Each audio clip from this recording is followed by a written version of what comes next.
संत कबीर साहब की जय। अखंड मंगलाकारं व्याप्तनेन चराचरं तत्पदं दर्शितं येन तस्मै श्री गुरवे नमः। ब्रह्मानंदं परमसुखदं ज्ञानमूर्तं द्वन्द्वातीतं गगनसदृशं तत्त्वस्यादि अक्षरम् एकं नित्यं विमलमचलं सर्वधी साक्षिभूतं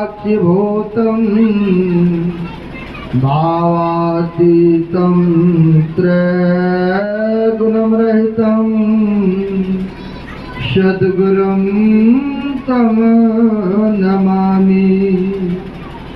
महाराज सद्गुरु है राजन का राजा,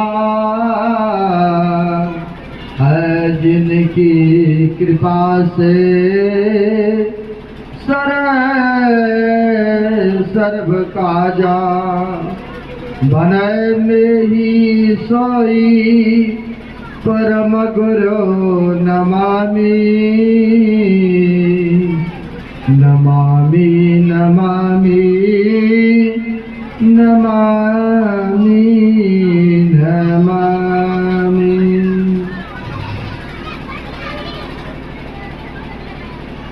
सर्वत्र व्याप्त कण कण में व्यापक जग उद्धारक जग कल्याणकारक ऐसे सर्वव्यापक गुरुदेव भगवान के पाद पद्मों में बारंबार नमन है। तीर्थों को भी पावन करने वाले तीर्थ स्वरूप साधु समाज कुछ गुरुजन आए हुए सदगुरु के सद्भक्तगण, जो मानव शरीर का कर्तव्य है वह कर्म करने हेतु जत्र तत्र से संत महापुरुषों की छत्र छाया में आज के शुभ दिन आज के शुभ घड़ी में आप लोग अपने काम रोजगारों को छोड़कर इस सत्संग पंडाल में बैठे हैं। और आज के दिन जो है बड़े महत्वपूर्ण दिन है। संत कबीर साहब जी के जन्म आज ही के दिन हुआ था, पूर्णमासी के दिन में, जो कि काशी की नगरी में है। काशी के नगरी में लहर तारा तालाब में एक फूल कमल के फूल पर देख लीजिए। उस काशी के नगरी में जो गंगा जी होते हैं ना, आप लोग गंगा जी देखे हैं ना, सब देखे होंगे ना। गंगा जी में कमल का फूल खुलते हैं। अब फूल जो है कमल का भी फूल खिलता है, जड़ गांव तक कीचड़ में नहीं, जड़ कीचड़ में होता है और फूल देखिए ऊपर में होता है। और सब फूलों का राजा है कमल का फूल, बड़े सुंदर प्रिय लगता है। अब उसी फूल के ऊपर में संत कबीर साहब आके प्रकट हुए, अवतार लिए है। आप सुन रहे थे जो कि देखिए संतों का आना यह संसार के कल्याण कारक होते। कहा है महापुरुषों ने, संत उदय संतत सुखकारी, अब भी सुख में इंदु तुम्हारी। जिस प्रकार से सूर्य देवता का प्रकट होना, उदित होना, प्रकाशित होना सबको, जनमानक को या गाछ वृक्ष दरख्तों को सबको लाभ हो रहा है कि नहीं। अगर 2-4 दिन सूर्य देवता नहीं निकले तो कितना कष्ट होगा, पीड़ा होगा ना, होगा कि नहीं, ये बताइए। मैं समझूंगा कि आप लोग सुन रहे कि नहीं सुन रहे। होगा ना? आचा नहीं तो कुछ तो बोलेंगे ना। अगर 2-4 दिन नहीं निकले सूर्य देवता, सुख होगा कि दुख होगा ये बताइए? दुख होगा ना? है? घोर अंधकार रहेगा तो दुखे दुख न होगा। है? वैसे ही संतों का इस संसार में आना जीव के उद्धार के लिए, मानव के कल्याण के लिए, मानव के सुधार के लिए, आवागमन के चक्र में नहीं जाए, पशु पक्षी के जोनी में नहीं जाए, दुखों में नहीं पड़े। जन्म मरण के सबसे बड़ा तो दुख है यही, इनमें नहीं जाए, इसलिए संतों का उदय अवतरण होता है। जैसे आज का दिन कबीर साहब का अवतरण हुआ है। जनमानव को, क्या हिंदू को, क्या मुस्लिम में, सब में उन्होंने प्रसार किया है। उनके लिए कोई जाति भाव नहीं था, भेदभाव नहीं था। वह सबको प्रसार में, सबके धर्म में, सबके महजब में जाते थे और सबको ज्ञान ध्यान के बातों को सुनाते थे। ऐसे थे संत सम्राट कबीर साहब। दूसरे को भला चाहते, उपकार चाहते थे। इसलिए कहते संत उदय संतत सुखकारी, अब 20 सुखज में इंदु तुम्हारी, विश्व के कल्याण के लिए वह प्रकाश होते। जैसे रात्रि में चंद्रमा का उदय होता है ना, है? देखते ताप का हरण करता है कि नहीं? जैसे गर्मी बहुत है, रात्रि में देखिए कुछ ठंडापन तो होता है ना, क्योंकि चंद्रमा उदय लेते हैं, ताप को हरण करते हैं। लेकिन संत जो अवतरण लेते हैं सज्जनों, कहा है गंगा पापम शशि तापम धन्यम कल्पतरु हरे, पापम तापम तथा धन्यम साध्य साधु संगमः। यानी कहते हैं गंगा पाप को हरण करती है? कहते हैं शशि तापम, यानी चंद्रमा ताप को हरण करते हैं, और कल्प वृक्ष दरिद्रता का हरण करते हैं। सज्जनों, दुखों का निवारण करते। किसी तरह के दुख उनके पास जा करके कामना इच्छा करेंगे, जो इच्छा करेंगे, जो कामना करेंगे, सब मनोरथ पूर्ण होता है। तो कहते कल्प वृक्ष के पास में, लेकिन यह तो एक काम करते हैं। लेकिन संतों के पास आकर के अगर यदि इच्छा भाव प्रकट करते हैं तो संत अकेले तीनों का फल देते हैं। अकेले ही सब फलों का प्रदान करते हैं। पाप का भी हरण करते हैं, दरिद्रता का भी हरण करते हैं, सारे दुखों कलेशों का भी हरण करते हैं। कहाँ जाने से? तो संतों के चरण शरण में जाने से। सज्जनों, कबीर साहब ने कहा, उन्होंने कहा तीरथ गए तो एक फल, संत मिले फल 4, और सदगुरु मिले अनेक फल, कह कबीर विचार। जीवन में अगर सच्चे सदगुरु मिल गए ना तो अनेकों फल मिलता है। सज्जनों, अनेकों फल। क्या आपको अनेक फल चाहिए, एक फल चाहिए कि 4 फल चाहिए? ये बताइए। आप कहेंगे हमको तो बहुत सारा फल चाहिए, बहुत सारा सुख चाहिए, बहुत सारा धन चाहिए। थोड़ा धन किसी को पसंद है? अगर थोड़े धन लेकर के राजा कमाने के लिए नहीं जाए तो क्या होगा? वो भी तो खत्म न हो जाएगा, खा करके खत्म कर देंगे ना। तो क्या करते? थोड़े थोड़े संग्रह करते करते बहुत हो जाता है। सज्जनों, वैसे ही कहते हैं संतों के चरण में शरण में जाने से बहुत लाभ होता, बहुत पुण्य का पूंजी मिलता है। सज्जनों, इसलिए कहते हैं संत शरण 2 जन पड़े, 100 जन उदरण हाथ।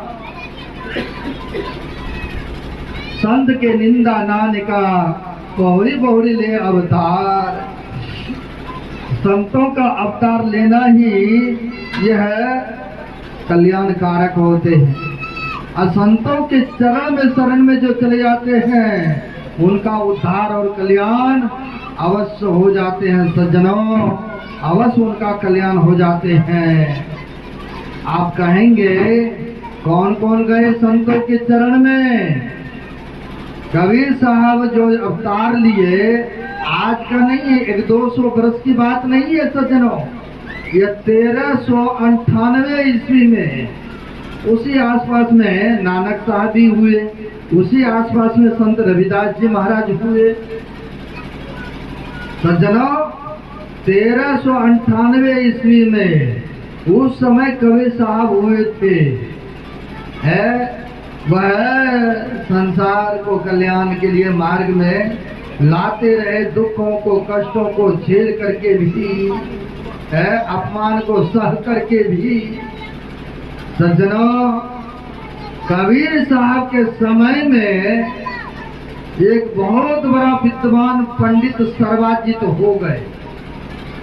आप लोग शायद नाम नहीं सुने, सुनिएगा बड़ा गौर से सज्जनों, सुनेंगे तो समझेंगे, समझेंगे तो करेंगे, अब करेंगे तब न पाएंगे, है नहीं तो सुनवे न कीजिएगा। एक बूढ़ा का 2 बेटा था, सुन लीजिए, क्योंकि ध्यान देखते हैं किसी का उधर है किसी का इधर है। कल हम नहीं आएंगे आपके पास सुनाने के लिए, है ये तो सरदेव पवन बाबू का है आग्रह। उन्होंने बड़े खुशी के साथ धूमधाम के साथ संतों के जन्म उत्सव मनाने हेतु तो इतने सारे बाबाओं को आवाहन किया है, बुलाया है। अब तो हम लोग आए हैं, आप लोग सुनिए। एक बूढ़ा को 2 बेटा था, सुना नहीं इसलिए उसको देखे क्या हो गया। बूढ़ा को 2 बेटा, बूढ़ा बेचारा बीमार पड़ गया। आप लोग भी बीमार पड़े होंगे ना? नहीं, अब बीमार पड़े होंगे तो डॉक्टर के पास गए होंगे ना, आपके बेटा पोता ले गए होंगे। बूढ़ा ज्यादा बीमार पड़ गए, कई बार ज्यादा हो जाते तो डॉक्टर के ही बुला के घर में लाते हैं ना। ज्यादा बीमार हो गए थे तो डॉक्टर को कहा, बड़े भाई ने छोटे से बुला के जल्दी ले आओ डॉक्टर साहब को, पिता देखो कितना बीमार है। छोटे भाई गए दौड़े दौड़े डॉक्टर साहब के क्लिनिक पर, यानी दुकान पर। डॉक्टर साहब कहीं से आए थे, गर्मी का मौसम, किसी मरीज को देख करके। वहाँ होता क्या है सज्जनों, कहा डॉक्टर साहब चलिए मेरे पास, मेरे पिताजी बड़े बीमार, हमारे घर पर चलिए आप। कहा हुआ क्या बताओ भाई? बीमारी बता दिया। कहा ये लो दवाएं, गोली होता है ना टैबलेट जिसको बोलते हैं, टैबलेट ले जाओ, ये बोतल ले जाओ। क्या करना पता है तुम्हें? क्या डॉक्टर साहब करना बताइए? कहा ऐसे करना, दवाई को हिला डुला के पिला देना, अब बाद में पानी के साथ गोली टैबलेट भी खिला देना। अब इनको समझ में बात आई नहीं सज्जनों, नहीं आई तो बड़ा बड़ी हानि हो गई। क्या हानि हो गए? आया टैबलेट लेके, दवाई के बोतल लेकर के, कहा बड़े भाई ने क्या हुआ? डॉक्टर नहीं आया? कहा बड़े गर्मी से आया था, कहीं से पूछा ऐसे ऐसे बात है। उन्होंने टैबलेट दिया और बोतल दिया है, बोला पिताजी को हिला डोला करके दवाई पिलाना। देख रहे माई लोग हंस रही है, नहीं सुना तब ना ऐसा हुआ। कहा जब ऐसा डॉक्टर ने कहा दोनों हाथ पकड़ो तुम, मैं दोनों पैर पकड़ता हूँ, हिलाया डोलाया जोर से। और जो भी बेचारे में हुकुर हुकुर प्राण कर रहा था ना, वो भी राम नाम सत्य हो गए। बोलिए प्रेम से, वो भी राम नाम सत्य हो गए। अब बाद में दवाई पिलाने लगा, पिएगा कभी? है डॉक्टर उतने देर में आ गए। डॉक्टर आ गए तो कहा क्या हुआ? बड़ी चिंता में। कहा आपने बोले थे हिला डोला के दवाई पिलाने के लिए, हम लोगों ने कोई हाथ पकड़े कोई पैर पकड़े, हिला डोला के दवाई देखे ना हम पिला रहे तो पिताजी पीबे नहीं कर रहा। बोला अरे जा रे बुर्बक, तुम्हें तो बोला था दवाई बोतल को हिला डोला के पिलाने के लिए, तुम बूढ़े को हिला डोला करके प्राण अंत कर दिया। नहीं सुना तब ना ऐसा हो गया है। आप लोग भी नहीं सुनिएगा तो बाबा जी ने कहा रहा था दिल्ली में कुतुब मीनार, और नहीं सुना तो कह दिया कुत्ता मीनार। नहीं सुनने का ये हो गया ना, सुनेंगे तो समझेंगे, समझेंगे तो करेंगे, करेंगे तब ना पाएंगे। सज्जनों, कबीर साहब के समय में बहुत बड़ा विद्वान थे पंडित सरवा जी।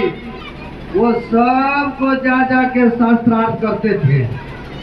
जो भी पढ़े लिखे थे ना, उसके पास जा जा के। देखो भाई क्या हुआ, हो कर रहा है। सरवा जी, हेलो, सरवा जी जो थे सबके पास जा के शास्त्रार्थ करते थे और सबको हरा दिया। हराने के बाद आ गया कहाँ, तो अपने माता जी के पास घर आ गया। कई महीनों के बाद घर आया, कहा माँ कभी तुमने नहीं कहा कि हमारा बेटा विश्व विजेता है, सबको हरा दिया, हमारा बेटा इतना बड़ा विद्वान है, कभी तुम्हारे मुंह से नहीं सुना माँ। एक बार बोल देते तो बड़ा अच्छा होता, मैं खुश होता। अपना अपना प्रशंसा सब न सुनना चाहते हैं, वो अपना अपना निंदा को सुनना चाहते हैं। सब अपना अपना प्रशंसा, अपना अपना इज्जत, अपना अपना मान सुनना चाहते हैं। सज्जनों, कबीर साहब थे संतों से जुड़े हुए। किनसे? तो कबीर साहब से। कहा बेटा तुम कबीर को अगर हरा दोगे ना, तब मैं समझूंगा कि तुम वास्तव में विश्व विजेता हो। मैं सुनता हूँ कबीर साहब तो पढ़े लिखे भी नहीं है। उनसे कहते हाँ बेटा जाओ एक बार तो सही।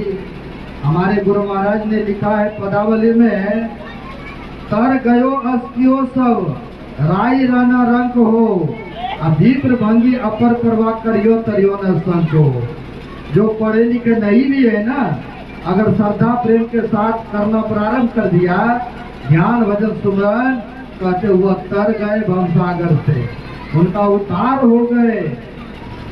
अब होता क्या है सज्जनों, कबीर साहब से जब कहा कि कबीर साहब के बारे में ऐसे ऐसे बात, कहा माँ वो तो पढ़े लिखे भी नहीं, उनसे कह रहे हो आप शास्त्रार्थ करने के लिए। कहा जाओ बेटा एक बार उनसे भी तुम प्रश्न उत्तर करो।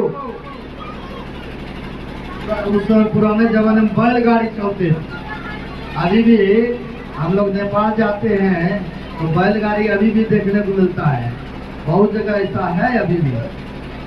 बैलगाड़ी पर बहुत सारे पुस्तक को लिया और उस पर लोड करके चल दिया कबीर साहब के गाँव में। जैसे हम लोग भी आए हैं ना आपके गाँव में, पवन बाबू बुलाए हैं, वैसे ही पूछते पूछते चल दिए। तो पता नहीं चला कबीर साहब का घर का एक माई पानी निकाले थे कुआं से। आप लोग निकाले हैं कुआं पानी? माई करी निकाले, क्योंकि पहले जमाने में कुआं होते थे। हम लोग राजस्थान जाते अभियो कुआं है, जैसे यहाँ पर मोटर है, नलका है ना, राजस्थान में घरे घर कुआं है और उसी कुआं में पानी रखते हैं। देख लीजिए, स्टॉक करके रखते हैं, क्योंकि वहाँ का पानी नमकीन होता है। ये पानी जो उसमें डाल के रखते हैं मीठा होता है, और वही पानी पीते हैं।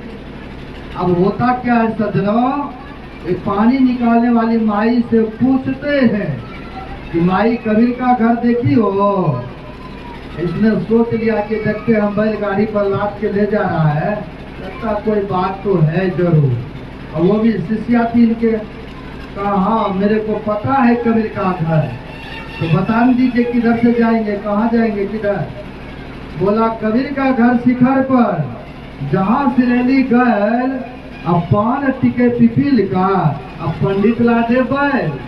अब पंडित जी का होशे उड़ गया। कैसे जवाब दे रही है माई कि जहाँ एक चीटी का पाँव नहीं टिकता है, अब वहाँ पंडित ला दे बैल। पंडित चला है उस घर को पूछने के लिए। माई बता दो वो घर कहाँ रहते हैं शरीर लेके? कैसे ऐसे जाओ फलाने जगह। लो जी चले गए। अब कोई नमस्कार प्रणाम पाती नहीं किया। सज्जनों कहते हैं झुकना चाहिए या मस्ती को झुकाना चाहिए। लेकिन कोई झुकाते नहीं है, सीधे सीधे कहते आपके चलते हमारी माता जी विश्व विजेता घोषित नहीं कर रही है। आप जौन से वेद पुस्तकों से 18 पुराण है, 6 शास्त्र है, 4 वेद है, गीता रामायण है, जिससे पूछना हो जहाँ से आप पूछ सकते, हम उसका उत्तर देंगे।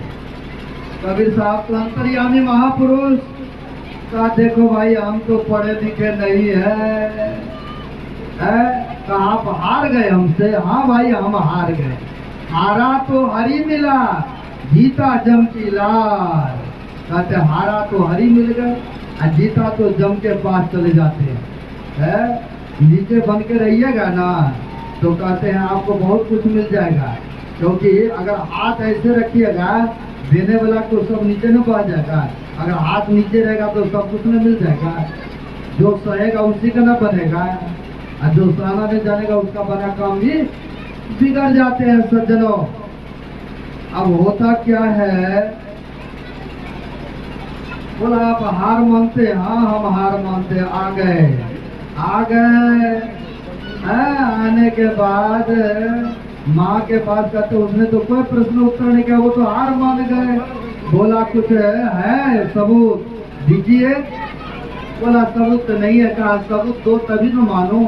फिर से चले गए जाके वहाँ पर कहते हैं आप लिख करके साइन करके कागज में दे दीजिए। देखो भाई हमको भी पसीना चल रहा है, बोलने में जोक न लगता है, देखिए पसीना चल रहा है ना, थोड़ा पंखा इधर कहिए, ऐसे मत कीजिए। श्री सदगुरु महाराज की जय। बैठिए। तो कहने का मतलब हुआ कि देखिए आप बैठो बाद में बात कर रहे, अभी बैठो पर आप धोके आओ, ऐसे नहीं। तो होता क्या है, कहा लिख करके कुछ सबूत चाहिए। बोला ठीक से जाता हूँ, फिर से जाता हूँ, फिर से चले गए। कहा आप लिख करके दे दीजिएगा, आप हार मानते हैं ना? बोला हाँ हम हार मानते हैं। बोला तुम ही लिख लो जो लिखना चाहते हो। तो वहाँ पर लिखा कबीर हारा सर्वाजित जीता। लिख करके आया, कागज में देखता है, माँ देखो मैंने लिख करके आया हूँ, क्या देखकर पढ़ के सुना। अब जैसे सुनाने लगे सज्जना, पता क्या हुआ, संत की गति गोई और दादू जाने ना कोई। संतों की गति तो अपरंपार है।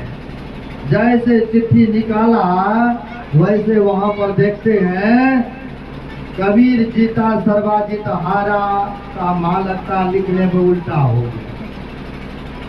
जाता हूँ फिर से ले आता हूँ लिख करके, आपने बड़ी ध्यान से लिख करके लाया तो फिर से जब देखते हैं पढ़ते हैं कबीर जीता सर्वाजित हारा।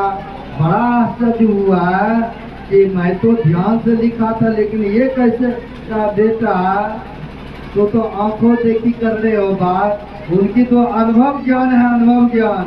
बेटा अभी भी मौका है, तुम संत कबीर साहब के चरण में चले जाओ और तुम्हारा उद्धार, तुम्हारा कल्याण अवश्य हो जाएगा। पहला शिष्य वही हुए थे, अब उन्हीं के हाथों बहुत सारे पुस्तक लिखी गए थे। कबीर साहब बोलते थे और सर्वाजित लिखते थे।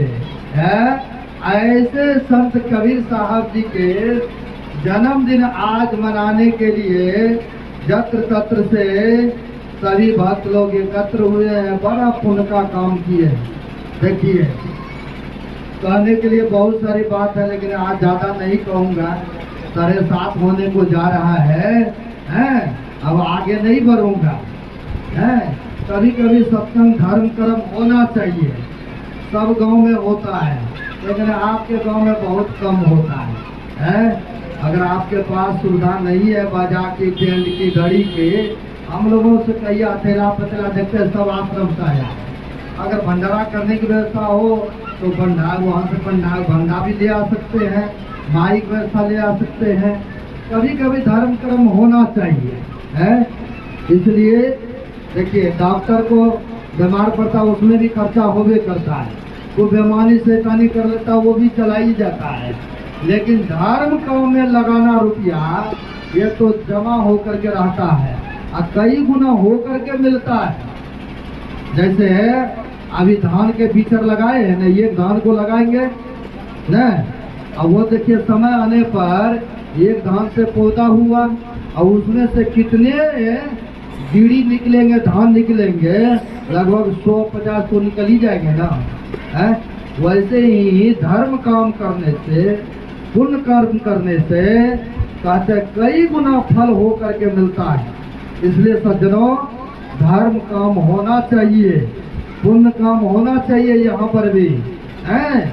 इसलिए मौका मिला है, मानव का शरीर है, कमाना खाना तो जिंदगी भर है, लेकिन साथ में अगर जाएगा तो यही शुभ काम जो करेंगे यही साथ में जाएगा, बाकी कुछ नहीं जाता है। बड़ी श्रद्धा के साथ सदैव पवन बाबू तो परिवार